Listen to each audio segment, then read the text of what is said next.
And thanks and welcome to join me. I'm Kejang Henry at Timbe for the 6:15 news. We're sorry for that slight delay. Let's flag off with our top stories.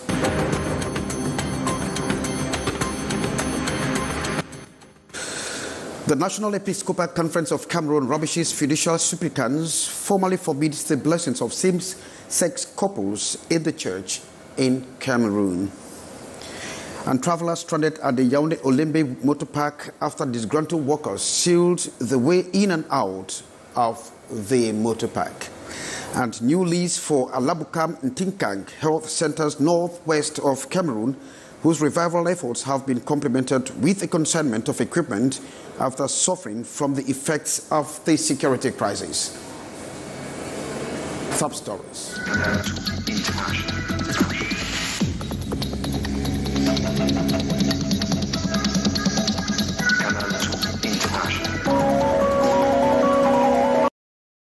You can hook up with us on our social media platform for consultation on Canal International on YouTube as well as on Facebook. Now, the National Episcopal Conference of Cameroon has rubbished the fiducial supplicants published by the Pope, formally forbids the blessings of same-sex couples in the Church of Cameroon. And in a strongly worded declaration signed by the President of the National Episcopal Conference of Cameroon, Archbishop Andrew Kia, he says that the act of homosexuality goes contrary to natural laws. And Christians across the country have been reacting to the outing of the Pope on the blessings of homosexual couples, or what they call people who are not regular or irregular, people with irregular situations. Now, Christians of the Roman Catholic Church are taking this decision of the Pope with a lot of disbelief and confusion. They can't really focus the reason why the Pope would decide to take such horrible decision. J'ai été très écœurée lorsque j'ai appris la nouvelle. I was so shocked when I heard about this, that people from irregular sex can receive blessings. I am not okay with that. It is something to be condemned. For some Christians, the decision of the Pope will cause several Christians to run away from the Roman Catholic Church. I am truly asking myself which religion to follow. Preferable, I go meet to traditionalists. According to me, the declaration is really bad. According to some Christians, they believe that the Pope was highly subjected to pressure. That is why he had to sign such document. I am so surprised of the decision of the Pope, because for long now, this debate has been on ground, and us the Catholic, we have always been against it. This decision is a great depression to the entire church, most especially this time where the church is preparing for the birth of Christ. Thanks very much for that report, Ari. Christian travelers stranded at the Yaoundé Olembe Park after disgruntled workers sealed the way in and out of the motor park. The workers are opposing their relocation to Olembe. Beatrice Ngamo. Chaos, traffic. The other this day along the new Olembe Motor Park stretch of the highway in Yaoundé, as workers of the Leader Voyage Travel Agency blocked the entry and exit of the park. Early this morning, they used their buses block the motor park, leaving buses which were not inside to resort to roadside loading. This affected circulation along the stretch of road, having taxi very complicated to users, travelers lost in confusion, while the other travel agencies see business as a standstill. Un geste de désordre puisque ça a bloqué d'autres agences pour toute la matinée. Ça m'a aussi perturbé. Depuis le matin, même ça départ, je n'ai pas encore fait. This travel agency, with a large loading and parking space securely fenced at the Tongolo neighborhood, finds it difficult to accept so little as space at Olembe. The others profited from the strike by the company to list their plights. The platform ticket, another problem, like the maneuvering area. So too insecurity, especially around 8 and 9 p.m. as there are no lights, no water, nothing. Here we are by the roadside and it is not normal. Informed of the situation, the forces of law and order were at the area to restore calm. And after taking some buses away for impoundment, the workers of the striking transport agency had to drive the others to their safer haven at Tongolo. Order finally returned at the motor park, but with consequences on travelers and the other traveling agencies.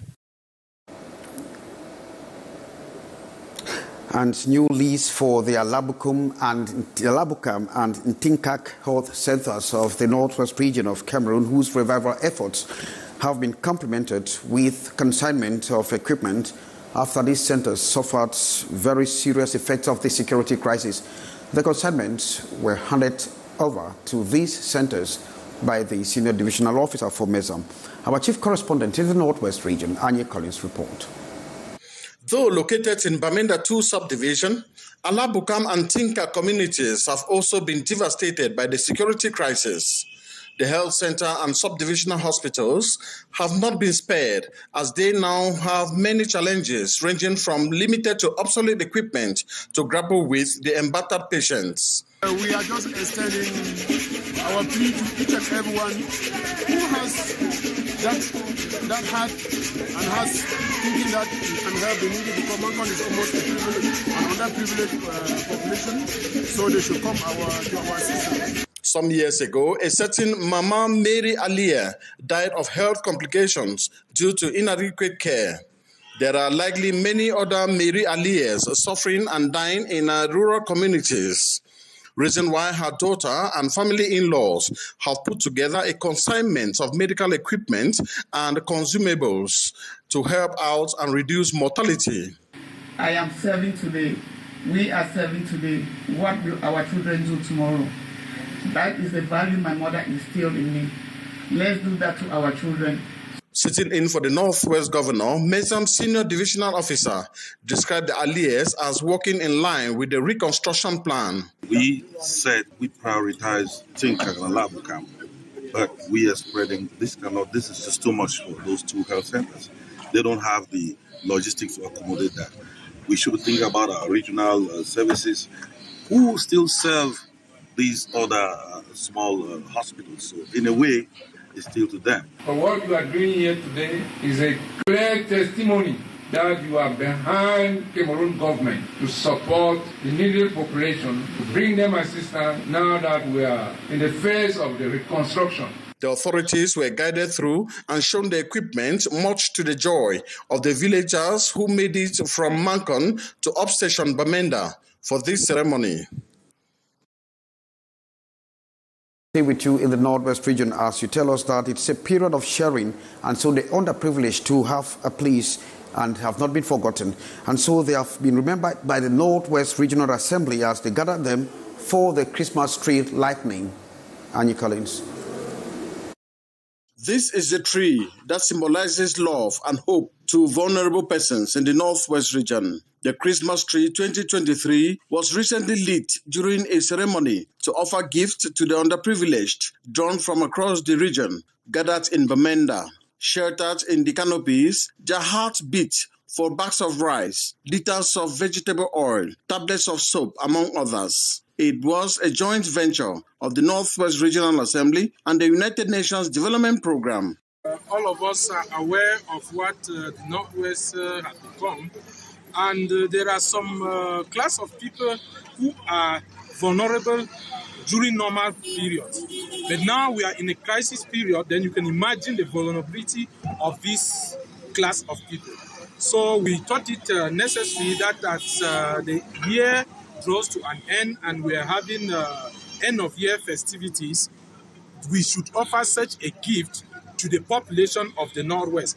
They are laptops, and with a laptop you can do everything. So we expect these youths to bring us good projects that will help them get self-employed, that will help them employ other youths of this region, and together we can talk about better development and recovery of our region. Spiced by traditional dances and playbacks, the elderly, the handicapped, albinos, and internally displaced had Christmas before Christmas. In fact, I would prepare the food for my friends to come and eat. I would never forget this day in my life. And I pray that they should continue to give us. We need more. You're going to help me because, especially now that it's Christmas, in a text, or maybe I send something, maybe to mom, my auntie, my grandma. According to the Inspector General at the Northwest Governor's Office, Saidu Musa, the administration will always stand by such initiatives for a return to peace in the troubled Northwest region. And employees of Canal International have been gifted by the top management of the media to permit them feast with their families at the end of year. This initiative has been commended by the workers as it actually contributes to a favorable social climate between the employees and the management. Details with Ambo Gladys Diba. It is with smiles that staff of Canal International received Christmas gifts from top management of the media house Friday, December 22nd, 2023. They were handed purchase orders to permit them feast with their families, a gesture commended by the employees. A corporate gesture that must be applauded, at this particular time when people are expecting that their respective enterprises should do something for them. Others might have 13 months of gratification. Others will have, other items like foodstuff, etc., etc. It is commendable. I think what is important is not the quantity, but the gesture itself, because it puts smiles on the faces of the workers. It makes them feel that they are part of an enterprise. I'm particularly glad by this occasion, and it's an occasion for me to thank the top management for this special gift. And I wish that the action like this should multiply in the future. So, Happy New Year in advance, and Merry Christmas to all of the top management. To top management of Canal International, the gesture is also aimed at encouraging employees work harder. The top management organized this ceremony in order to say thanks to all our salaries, because we are in the end of the year 2023, and all of workers have done very, very hard. So we wanted to say thanks. We wanted to address them, to all of them, Merry Christmas, Happy New Year for the year 2024 who is coming, and in order to encourage them again to work hard. And a staff of Canal International exchanged smiles and Christmas wishes. They expressed hopes for such initiative to multiply as it fosters a positive work environment and strengthens the bond between the staff and top management. Congratulations there. And Etienne Baper is a former student of Collège Liberman in Douala. And so 567 is the name of their association. It's a group of students who enrolled in that institution in 1975. And so Etienne is going back to give to that institution what the institution made him to be today. Kizi Kiga. Setting the stage for what promises to be an extraordinary musical concert slated for December 29 and 30th at La Falaise Diamond Douala, Etienne Bape and his 1975 batch of Collège Liberman intend to raise funds to support the institution. Michael Elame is the president of this association. Liberman 560, 1975, 1976, 1977. And those students gathered together to do something towards the alma mater by doing some activities towards our school. And also, we are also doing things for ourselves. So this time, we are here today because we are organizing a fundraising week to continue to assist our school with different activities. When I get to the CZM in Collège Liberman, and pretty much of what I learned about music, before I moved to France, was I learned it from Collège Liberman. The nostalgic gripped Mbappe had this to say. Organizing a concert like this is just something like, try to have money to help some people for some causes, for some, and maybe some other associations as well. And the show is going to be on the 29th of December. I'm very happy to be here in Cameroon, and Cameroon, my country, shall I say. And it's just going to be, what's the concept? Just having fun and communicating with the crowd, the public, and have fun with them. Tickets for the concert are selling like hotcake, with music enthusiasts from the nook and crannies clamoring to secure theirs. Etienne Bape has invited the public to live what he calls one of his greatest moments in music, in which he is going back to his roots. And let us stay with Kize Kiga to have the weekend rendezvous. What bestows you if you want to relax in Douala, Yaoundé or Bafoussam? After a stressful week, it's time to dash out for a smooth and relaxing weekend. The ideal will be at the banks of River Wuri, where the Douala Fiesta Festival will take place. Music, dance, fashion parade, and competitions will spice your weekend. If you are in the country's capital, Yaoundé, you are invited to come laugh out your lungs at the convention center. Valerie Dongo, Urish Takam, Ndolo Lamu, and teams are wishing Cameroonians a Merry Christmas and a prosperous New Year ahead. This Saturday, with belles lettres, that's beautiful letters, at the French Institute of Yaoundé, the writer Herman Momo presents her work, The Misunderstood. In the evening, let yourself be transported by the musical notes that resonate in Yafe. Gospel singer Lucky Plus 2 will be on stage, and on Sunday, Afrobeat comes to Yaoundé to celebrate. The shocking duo, Sabrina and Martins, will make you vibrate to the rhythm of their voices and melodies. Enjoy your weekend.